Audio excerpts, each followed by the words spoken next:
En La Luciérnaga, el personaje del día.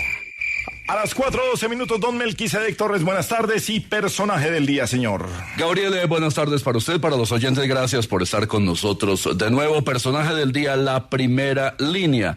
Este grupo que se constituyó de esa manera, con ese nombre puesto por ellos mismos en varias ciudades de Colombia y que todavía sigue protagonizando enfrentamientos, desmanes, choques, vandalismo en casos particulares como el Portal de las Américas aquí en Bogotá, pues ha vuelto a ser noticia de primera plana porque el programa Los Informantes de Caracol Televisión reveló la investigación adelantada por 3 hombres de organismos de seguridad que se infiltraron en ese grupo de Primera Línea y grabaron muchos de sus comportamientos, incluyendo actos de tortura contra personas que ellos consideraban a su vez infiltrados de la fuerza pública dentro de esos grupos radicales.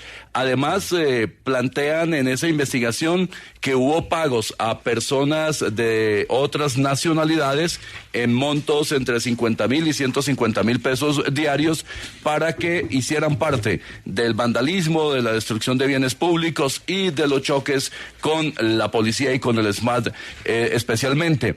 Esta infiltración de estos policías permitió la captura de líderes de esa agrupación, entre ellos alias Calarcá, alias 19 y alias Soldado. Incluso plantean los investigadores que quienes adelantaban el adoctrinamiento y el reclutamiento de jóvenes para ser parte de esta primera línea eran hombres ya formados en el Ejército Nacional, retirados de esa institución y que tenían conocimientos militares. También hablan en los audios de pagos de 200 millones de pesos, una financiación que habría sido entregada por disidencias de las FARC y del Ejército de Liberación Nacional, nexos también con el narcotráfico. Muchos detalles de esta intervención infiltrada de hombres de la Policía Nacional a grupos que sin duda tienen una característica radical y que todavía están actuando en varias ciudades de Colombia. Bueno, pues hoy desde el Consejo de Bogotá le han pedido a la primera dama de la capital, bueno, no, a la alcaldesa de la capital, no la primera dama, Claudia López, contundencia con la primera línea, y quedó demostrado pues que, por lo menos con este informe de la nena Rázola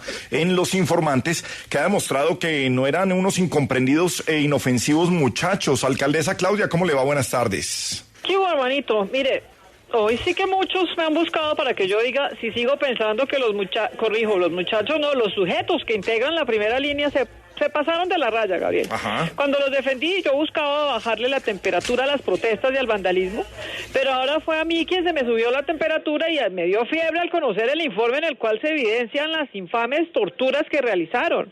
Y ni hablar de sus crímenes como el del motociclista. Así que, hermanito, creo que no debo volver a emocionarme cuando haya una protesta y me doy cuenta que aquí el que piensa con el corazón pierde. Qué tristeza, Gabriel. Bueno, María Alejandra Villamizar Maleja, buenas tardes para seguir con este tema del día. Buenas tardes, Gabriel, para usted, para todos los oyentes. Gran debate este de la primera línea y la protesta social, porque esta figura, este nombre, este grupo apareció en este paro nacional del 2021. Antes las protestas estaban encabezadas en lo que se llamó el Comité de Paro, por los sindicatos, por FECODE, por algunas centrales obreras y también por estudiantes que salieron en el 2020, incluso en el 2019. Las primeras marchas y las primeras protestas fueron muy estudiantiles. Se fue creando esta figura de las primeras líneas a medida que el paro avanzó. Y si hoy se identifica y si hoy ya hay evidencia de que pertenecen a grupos organizados que tienen otros fines de financiación y otros fines, digamos, como alterar el orden público, que entran ya en la criminalidad, pues es un gran reto para el Estado colombiano poder diferenciar la protesta social con los grupos criminales que puedan estar infiltrados allí. No bastaba solamente y no basta todavía con que el Estado diga en enunciaciones y en declaraciones estos son criminales, porque ahí empiezan entonces a cruzarse todas las líneas. Lo interesante de esta evidencia es que se puede empezar a diferenciar quiénes de la primera línea participan efectivamente en actos criminales para que sean tratados como tal y la protesta social pueda continuar, si es del caso, haciendo lo que le corresponde según las decisiones de los comités o de los sindicatos o qué sé yo, porque ahí entran dos derechos constitucionales muy complicados. Uno, el de la libertad, por supuesto, y el de la ley, el del Estado de Derecho, que da cuenta de esa protesta social legítima. Y por otro lado, quienes se quieren presentar como protestantes y son verdaderamente criminales. Así que es interesante y un reto enorme para la defensa defensa y la seguridad del país, que se diferencien ambas cosas para que no se convierta esto en una batalla política. Bueno, y también está la polémica de quienes apoyaron la primera línea y quienes nos estamos dando cuenta que ese apoyo pues no correspondía a simples protestantes como lo teníamos, Melquisedec. Por ejemplo, Gabriel, el senador Iván Cepeda, dijo, que gracias a los educadores de este país tenemos, estoy citándolo, una gloriosa primera línea. Gustavo Bolívar, como recordamos, hizo una vaqui para recoger plata y entregar elementos que él llamaba de protección a estos grupos. También los trató de héroes, les hizo homenajes. Gustavo Petro prometió indultarlos si llega a la presidencia de la República, dijo que eran presos políticos.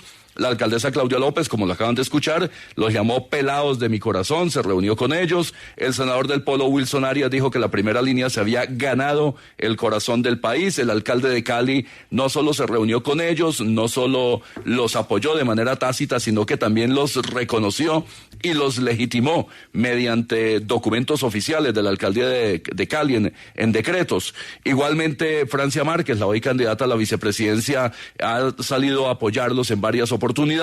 El senador Roy Barreras, el senador del Partido Verde, Inti Asprilla, entre otros. Muchos de ellos, por supuesto, la mayoría o quizá todos, miembros hoy de partidos de izquierda que en su momento consideraron que estos muchachos eran legítimos representantes de la protesta, pero no hicieron la distinción y hasta ahora no la han hecho de lo que planteaba María Alejandra. Una cosa es la protesta, el derecho a movilizarse, el derecho a expresar el descontento, y otra, cometer actos criminales como los que quedan, por lo menos en este caso particular, en evidencia con este documento periodístico. Yo creo que además habría que ver, y eso entrarán las autoridades a definir, por qué si es toda la primera línea, llamada toda la primera línea, es parte de este grupo del informe periodístico. Porque recuerden que había unas mamás de las primeras líneas. Ajá. Y había unas señoras que estaban también llamándose así como de primera línea. Entonces es posible que este movimiento no sea únicamente, decir, que no esté unificado solamente en esto. Y es muy delicado porque fíjense que solo al hablar de este asunto, si usted está tratando de poner todas las variables sobre la mesa, se podrá identificar y se podrá incidir. Entonces es que usted está defendiendo a los de la primera línea. Eso no se trata de defensa o de ataque. Si las evidencias se pueden personalizar y quienes hacen parte de la primera línea, que a su vez hacen parte de grupos delincuenciales, pueden ser judicializados, será muy interesante para quienes pueden eventualmente estar en grupos de las marchas que no pertenezcan necesariamente a los grupos criminales. Finalmente, Melquisedec. Y habrá que establecer también en ese análisis muy juicioso de las autoridades y también el análisis político, cuántos son realmente adoctrinados y personas con conocimiento militar y político, etcétera, y otros que fueron reclutados ingenuamente, entraron a estos grupos o fueron pagados. Seguramente encontraremos mucho de cada uno en cada uno de estos grupos.